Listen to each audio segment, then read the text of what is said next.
As I said in my desk setup video, I have been looking for a new keyboard to take over for the RK61 from Royal Clutch.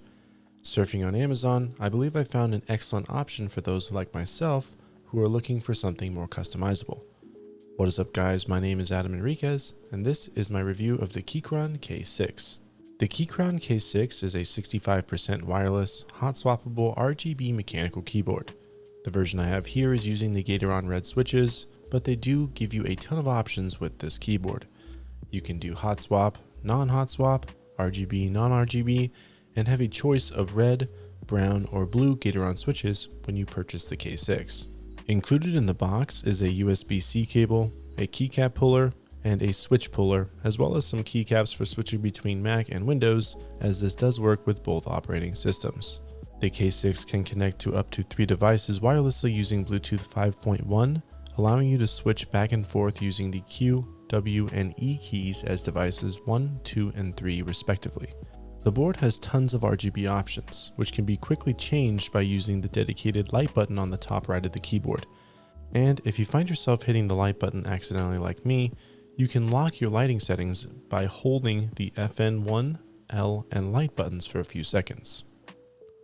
Powering that RGB is a massive 4000 milliamp hour battery, giving you absolutely amazing battery life. Definitely the best battery life I have used so far, even with the RGB on.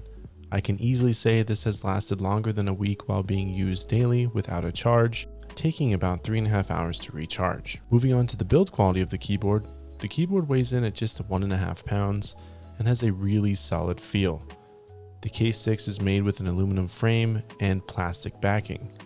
On the back as well, it does come with feet to raise and the angle of the keyboard, and overall the device feels very well built, put together, and is a pleasure to type on. This keyboard also supports a feature called HotSwap. This means that you can actually take out and replace your switches, making this board even more customizable. The PCB on the board is 5-pin, meaning it can handle all sorts of switches like the novelty creams or the drop halo clears like I am showing you here, without making any additional modifications. I will admit I was pretty nervous doing this myself, but after a few tries it got easier and felt more natural. Also, I did end up scratching my mounting plate, so just be careful and take your time when taking out the switches, especially with the tool they give you. In addition, make sure to check if the pins are straight to ensure you don't damage the PCB when installing new switches.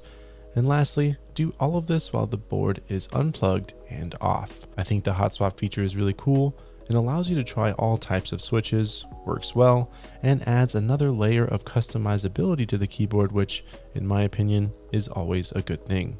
There are a couple things I wouldn't mind changing about the keyboard, the biggest being the USB-C position. I don't really like it, and I tend to be moving the cable out of the way more. I don't have a custom cable yet, but when I tried using a couple other cables, they worked just fine, but were kind of wobbly and loose in the connection, so I would guess that most other cables and custom cables would feel the same way. I also really don't love the RGB keycaps, which are ABS and plasticky feeling, but moreover, don't allow the RGB lighting to shine through as much as I would have liked it to. It just isn't as bright as I would like it to be. Now you can always change them out, as I did here with the Sakura Michi set from Taihao, and have the RGB lighting and keyboard look much better and more custom. Overall guys, I believe this keyboard is pretty awesome. It can be used with a cable or wirelessly while connecting to multiple devices.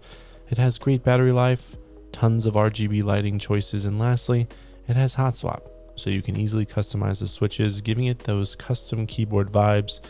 And if you get past the weird USB-C cable placement, which I admit I did pretty quickly, then this keyboard is a definite win and an excellent entry into the custom keyboard world. That's it for today's video guys. Let me know what you guys think in the comments down below. I'm going to be doing some modifications to the board and we'll give you some more typing comparisons and typing tests, so make sure you're subscribed for that coming on later this week. As always, thank you so much for watching, and I will see you in the next one.